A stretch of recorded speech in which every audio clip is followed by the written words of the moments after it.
it's true that I was actually wondering about, you have a set of things, you have the kind of figurative, the things you can draw in. You have, you said the joystick is something you can use to change kind of well, it's my flight stick. You know, so I'm moving the camera around with the joystick. So, but these setups, what the things do, remains consistent in most of these pieces? No, actually, Nocturnes, it's an old piece, so it's the controls aren't as expert as for my newer pieces. So I feel a little, performing this now, it feels a little constrained to me because I wasn't as good at using it and drawing and flying around at the same time as I am now. So I've got, when I create a piece now, I've got other techniques for using that give me a lot more freedom and flexibility, but I've still got my training wheels on in that piece. So how did you come to this set of options being the things that you really wanted to do? I really expected to be exploring more. This has been pretty stable, and hopefully over the next year, I keep saying that, I'm going to expand the devices that I use. But really, you know, I mean, the first thing that I chose was the drawing tablet. And actually, you guys were at my first performance at the Abstract workshop, and that's all it was the tablet. And that was something that I decided upon doing the live performances that I didn't want it to be a button box of, you know, pushing the buttons to the beat or something like that. I really wanted to infuse gesture into the performances. To me, that seemed like the reason to perform. You know, that was the thing that would give me the humanity, the reason to actually, you know, perform something versus the much more you know, tight and controlled way of doing everything beforehand. You know, if I'm not doing that, well, why would I be doing it live? And gesture was the answer for me as far as what would be useful to do live as a live performance. So that was the first device, and then this is just, you know, this gives me controls, the sliders and buttons allow me to do parameters, and then the joystick really, I started using it minimally, but there's really a lot of, I mean, this is the most off-the-shelf piece of hardware around here, but it's you know, a very well-developed, very well-thought-out design and kind of a proven design, and so you know, that's it still. I would like to say I have seen color working over the years, and this was the most sophisticated version of it that I've seen, and I really like the subtleties of it that much. It's really responding to the individual parts of the music and bringing on the individual characters and the whole congregation. And the subtlety of this one is marvelous. Yeah, I really enjoyed the synergy between the audio and the visuals. Were you articulating to a soundtrack that was pre-recorded?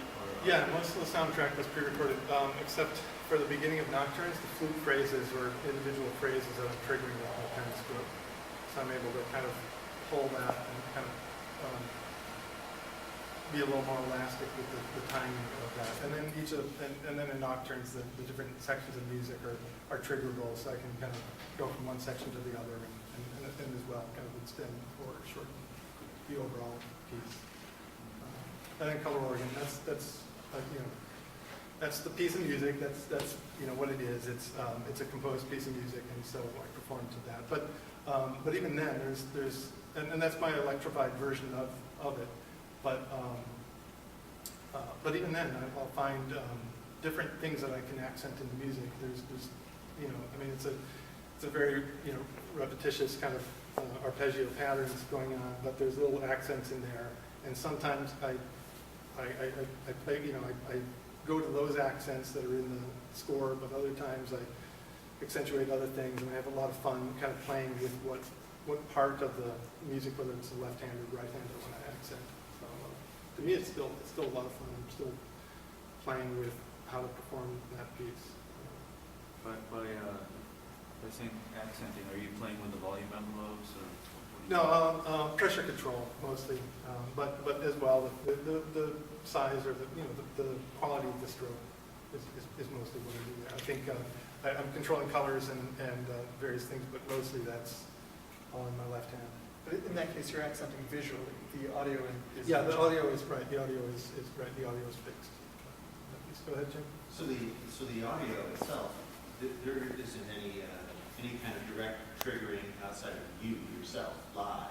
Yeah, I'm doing Yeah, yeah, you're doing it's all the everything. I'm doing all the right. I'm doing all the graphics live, and the music is for these pieces is preset.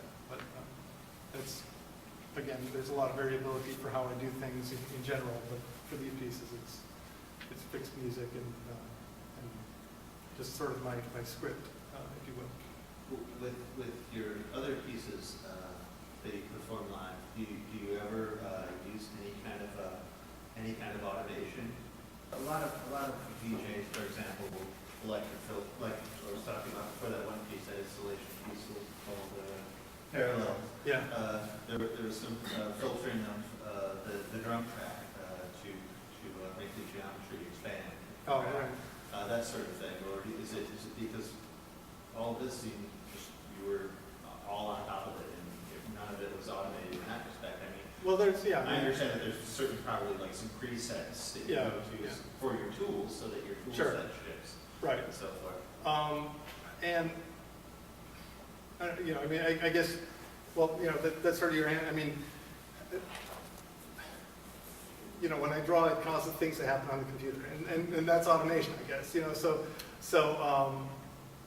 it's really hard to say yes or no. I mean, but what I always want to do is, or at least thus far, is really make sure that the fact that I'm up here means something. That there's a connection between what you can kind of see me doing or sense what I'm doing up there and what's happening, and you get that sense. And when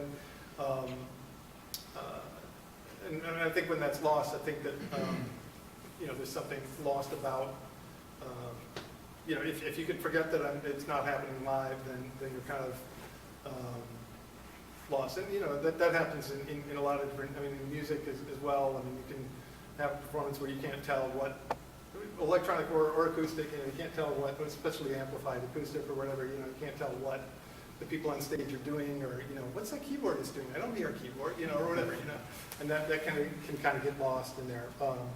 But as far as it's sort of a wiggly question. I mean, there's a lot of different ways that I'm exploring and haven't yet explored all the ways I want to do. So, go ahead. It seemed like there were three distinct sections to Nocturnes. Do you care to talk about the kind of composition or the narrative or To me, it's an evolution, and it starts off with the single stroke white lines, and then it goes into a very symmetrical section, and then the symmetry is enhanced as it gets splintered, as it gets off center, it gets off kilter, and goes beyond symmetrical to something more organic, and then